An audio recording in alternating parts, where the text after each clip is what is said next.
चलते हैं पाकिस्तान का बलोचिस्तान प्रांत। यहां रहने वाले बलोच और दूसरे नागरिकों की पाकिस्तान से अलग होने की कोशिश ऐसे ही नहीं है। दरअसल यहां पाकिस्तान अपने नागरिकों के साथ दोहरा रवैया अपनाता है। पाकिस्तानी सेना उन पर जुल्म करती है और अब नए घटनाक्रम में पाकिस्तान यहां की खनिजों से भरी जमीन को बेच रहा है। इसके लिए बकायदा पाकिस्तान ने इस्लामाबाद में नीलामी प्रक्रिया भी शुरू कर दी है। आइए आपको एक रिपोर्ट दिखाते हैं।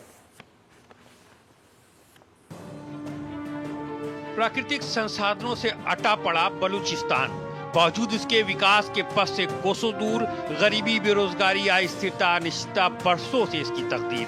बलूच इसके लिए पाकिस्तानी सेना पर अपने संसाधनों की खुलेआम लूट का आरोप लगाते हैं। हाल के दिनों में बलूच राष्ट्रवादियों ने अपनी जमीन को बचाने के लिए हमले तेज कर दिए हैं, लेकिन बिगड़ते हालात से निपटने के लिए पाकिस्तान ने अब इस्लामाबाद में बलूचिस्तान के प्राकृतिक संसाधनों की बोली की मंडी लगा दी। 2 दिवसीय पाकिस्तान मिनरल समिट में अमेरिका, चीन समेत 300 से अधिक प्रतिनिधियों ने हिस्सा लिया। प्रधानमंत्री शहबाज शरीफ ने कहा कि खनिजों का निर्यात सिर्फ कच्चे माल के रूप में नहीं बल्कि उनका प्रसंस्करण भी यहीं किया जाएगा। वहीं सेना प्रमुख आसिम मुनीर ने निवेशकों को प्रभावी सुरक्षा मुहैया कराने का भरोसा दिया। बलूचिस्तान खनिजों का खजाना माना जाता है। यहाँ स्थित रेकोटिक खदान दुनिया के सबसे बड़ी तांबे और सोने की खदानों में से एक है, लेकिन इस क्षेत्र में लंबे समय से अशांति और अलगाववाद की आग जल रही है। हालांकि पाकिस्तान अलगाववादियों पर काफी हद तक काबू पाने का दावा करता है, लेकिन हाल के दिनों में बलूचिस्तान लिबरेशन आर्मी ने पाकिस्तानी सेना और चीनी नागरिकों पर हमले तेज कर दिए हैं। बीएलए चीनी निवेश और परियोजनाओं का खुलकर विरोध करता रहा है। बलूच चीनी वित्त पोषित परियोजनाओं को तुरंत बंद करने की मांग करते रहे हैं।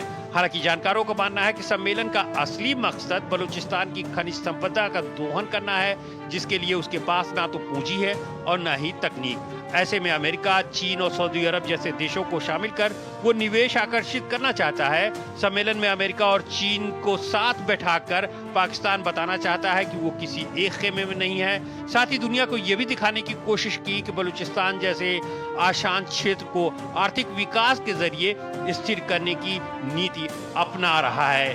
पिछले दिनों बलूचों के दमन पर यूएन ने भी आवाज उठाई थी। देखना दिलचस्प होगा कि बलूच संगठन पाकिस्तान के इस कदम पर क्या प्रतिक्रिया देते हैं। साथ ही इस पर भी निगाहें होंगी कि सम्मेलन में आए प्रतिनिधि पाकिस्तान पर कितना भरोसा कर पाते हैं।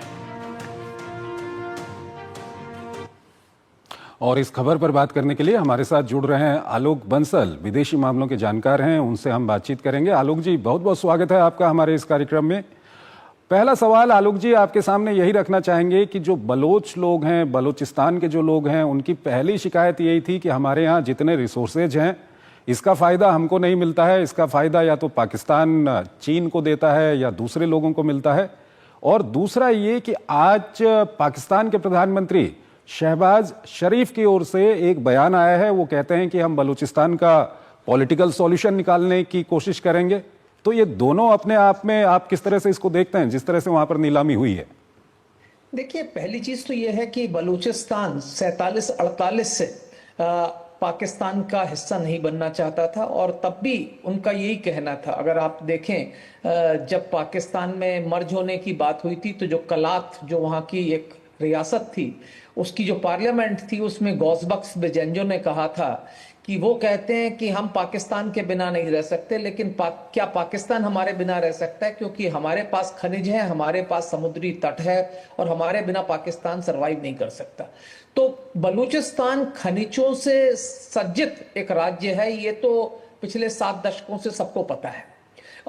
और उसकी खनिज संपदा में, लेकिन बलोच आज भी पाकिस्तान के सबसे गरीब क्षेत्रों में से एक है। तो ये एक ऐसी विडंबना थी कि एक ऐसा क्षेत्र जो खनिज संपदा से लैस हो, वहां के लोग गरीब रहे, क्योंकि वहां पे जो भी संसाधन थे उनका उपयोग या उनका खनन सिर्फ केंद्र सरकार ने किया, इस्लामाबाद ने किया, रावलपिंडी ने किया। और बलोचों को हमेशा से ये लगता है कि पाकिस्तान जो है बलूचिस्तान के साथ एक उपनिवेश की तरह हमेशा व्यवहार करता है और वहां की जो खनिज संपदा, वहां के जो संसाधन है, उनको लूटने की ही उसकी कोशिश रहती है।